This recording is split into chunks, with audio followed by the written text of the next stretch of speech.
నమస్కారం. విజయ్ కుమార్ గంట.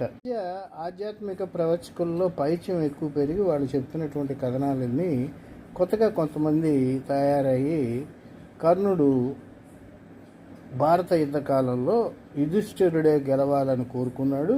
వాళ్ళ 5 కూడా ధర్మాత్ములు కాబట్టి నేను ధృతరాష్ట్రుడి వైపు పోటీ చేసినప్పటికీ గెలిచేది యుధిష్ఠిరుడే కాబట్టి అతనికే నేను తప్పనిసరి స్నేహానికి ప్రాధాన్యత ఇచ్చి ధృతరాష్ట్రుడి వైపు ఉంటాను, చరిత్రలో నిలిచిపోతాను.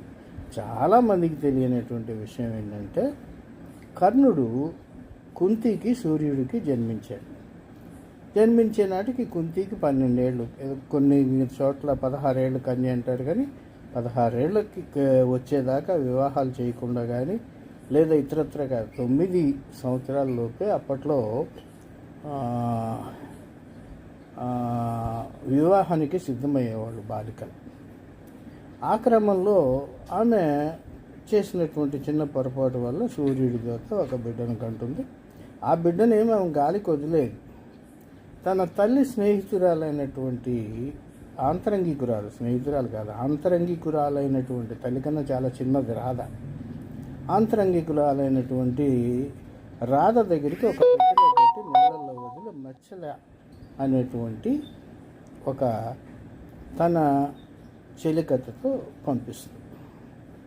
నీళ్ళల్లోనే దొరికింది కదా అని అది తెరవంగానే అక్కడ ఉన్నటువంటి నగలు దుస్తులు అన్నీ చూసి ఖచ్చితంగా కుంతి కుమారుడు అని గుర్తుపడుతుంది రాధ. విషయాన్ని భర్తకు చెప్తుంది. రాధ ఆమె భర్త కౌరవంశానికి కావాల్సిన వాళ్ళు. అంచేత మహావీరుడిగా కుంతి ప్రథమ సంతానం కర్ణుడు తయారు చేయబడతాడు. అతన్ని ద్రోణుడు చిన్న చూపు చూశాడు, లేకపోతే కృపాచార్యుడు చిన్న చూపు చూశాడు, ఇంకొకరు చిన్న చూపు చూశాడు అనేది ఒట్టి మాట. దుర్యోధనుడితోటి కర్ణుడు సన్నిహితుడిగా ఉండేవాడు. అర్జునుడికి పోటీగా ఏమీ తీసుకురాలేదు. అర్జునుడే కర్ణుడు పోటీ అనుకునేవాడు. ప్రతిదానికి తనకన్నా ఎవరైనా కొంచెం ముందంజన ఉన్నట్టయితే వాళ్ళని ఇచ్చేసేవాడు. సాక్షాత్తు కృష్ణుడి మేనత్త కొడుకైనటువంటి ఏకలవ్యుడు ఏలే తీపిచ్చేస్తాడు కర్ణుడు. అటువంటి పరిస్థితుల్లో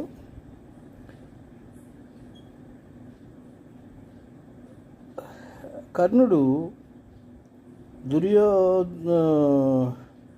ధర్మరాజు వైపు ఉండాలని ఏనాడు అనుకోలే. రాజ్యం తనకు వస్తుందని తెలిసిన రహస్యంగానే ఉండి స్నేహితుడి కోసం పోరాడేయాడు. కాబట్టి భారతంలో ఆయన చిరస్మరణీయుడిగా